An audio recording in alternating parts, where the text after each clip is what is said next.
ഇത് കോഴിക്കോട് നിന്ന് MS അനീഷ് കുമാർ വിവരങ്ങൾ നൽകും. അനീഷ്, ശക്തമായ പ്രചാരണം നടന്നു. ആ ശക്തമായ പ്രചാരണത്തിന്റെ ആവേശം മുഴുവൻ ഇന്നത്തെ കലാശക്കൊട്ടിലും ഉണ്ടായിരുന്നു. എവിടെയൊക്കെ കേന്ദ്രീകരിച്ചായിരുന്നു പ്രകടനങ്ങൾ? എന്തൊക്കെയാണ് അവിടെ നിന്നുള്ള വിവരങ്ങൾ?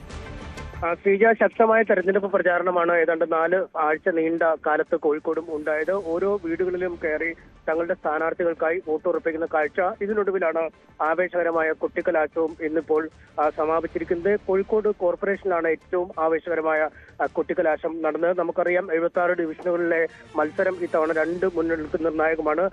4.5 പതിറ്റാണ്ടിലധികമായി LDF തങ്ങളുടെ മേധാവിത്വം തുടരുന്ന ഒരു കോർപ്പറേഷനാണ്. എന്തായാലും ഇത്തവണ അട്ടിമറി ഭരണം പിടിക്കും എന്ന ഒരു വാശിയിൽ തന്നെയാണ് UDF ആദ്യ ഘട്ടം മുതൽ കളത്തിലുള്ളത്. പാളയത്ത് കേന്ദ്രീകരിച്ചായിരുന്നു 3 പ്രധാന മുന്നണികളുടെയും പ്രവർത്തകർ ആവേശവുമായി എത്തിയത്. രാമനാട്ടുകരയിലും ഫറൂഖിലും കൊയിലാണ്ടിയിലും വടകരയിലും മുക്കത്തും താമരശ്ശേരിയിലും ഒക്കെ വലിയ പ്രചരണത്തിന്റെ ഭാഗമായുള്ള കൊട്ടിക്കലാശം നടന്നിരുന്നു. ഗ്രാമപ്രദേശങ്ങളിലൊക്കെ രാവിലെ മുതൽ തന്നെ ആവേശം പ്രകടമായിരുന്നു. പ്രധാന ഇടങ്ങളിൽ റോഡ് ഷോകളുമായാണ് സ്ഥാനാർത്ഥികൾ കളം പിടിച്ചത്.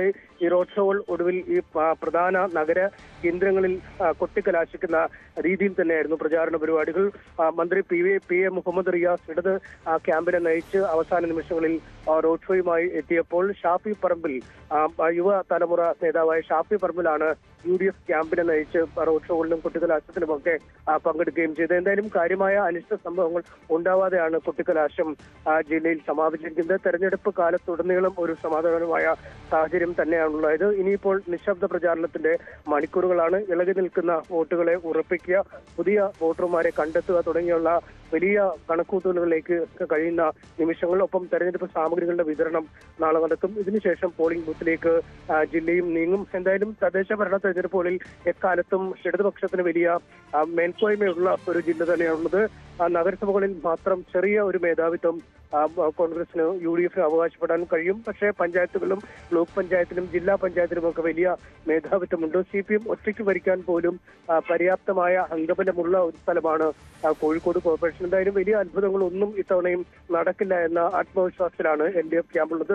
എന്നാൽ ഭരണം അട്ടിമറിക്കുമെന്ന പ്രതീക്ഷയിൽ UDF ഉണ്ട്. മറുവശത്ത് 7 സീറ്റുകളാണ് കഴിഞ്ഞ 2 തവണയും BJPക്ക് നേടാൻ കഴിഞ്ഞത്. 22 ഇടങ്ങളിൽ കഴിഞ്ഞ തവണ 2ാം സ്ഥാനത്തെത്തിയതാണ് അവരുടെ ആത്മവിശ്വാസത്തിന്റെ ഏറ്റവും വലിയ ഒരു കാര്യമായി മാറുന്നത്. അത്തരത്തിൽ 2ാം സ്ഥാനത്തെത്തിയ ഇടങ്ങളിൽ ഇത്തവണ നില മെച്ചപ്പെടുത്തി 1ാം സ്ഥാനത്തെത്താൻ കഴിയും. ഒപ്പം 100-ൽ താഴെ വോട്ടുകൾക്ക് പരാജയപ്പെട്ട ചില ഡിവിഷനുകളുമുണ്ട്. അങ്ങനെ ഒറ്റയടിക്ക് ഒരു അട്ടിമറിയിലൂടെ ഭരണം നേടാൻ കഴിയുമെന്ന ഒരു ഉറച്ച പ്രതീക്ഷയിൽ BJP നിൽക്കുന്നു. എന്തായാലും തെരഞ്ഞെടുപ്പ് പ്രചാരണ രംഗത്ത് ഈ ആവേശമൊക്കെ പ്രകടമായിരുന്നു. വിവാദ വിഷയങ്ങളുമൊക്കെ ഒരുപാട് സജീവമായിരുന്നു.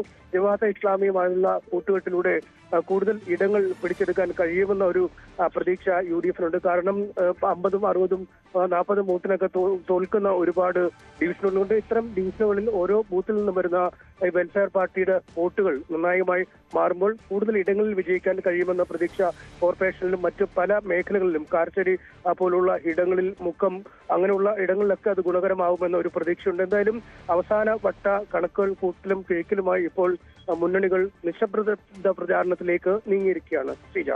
ശരി, MS അനീഷ് കുമാറാണ് വിവരങ്ങൾ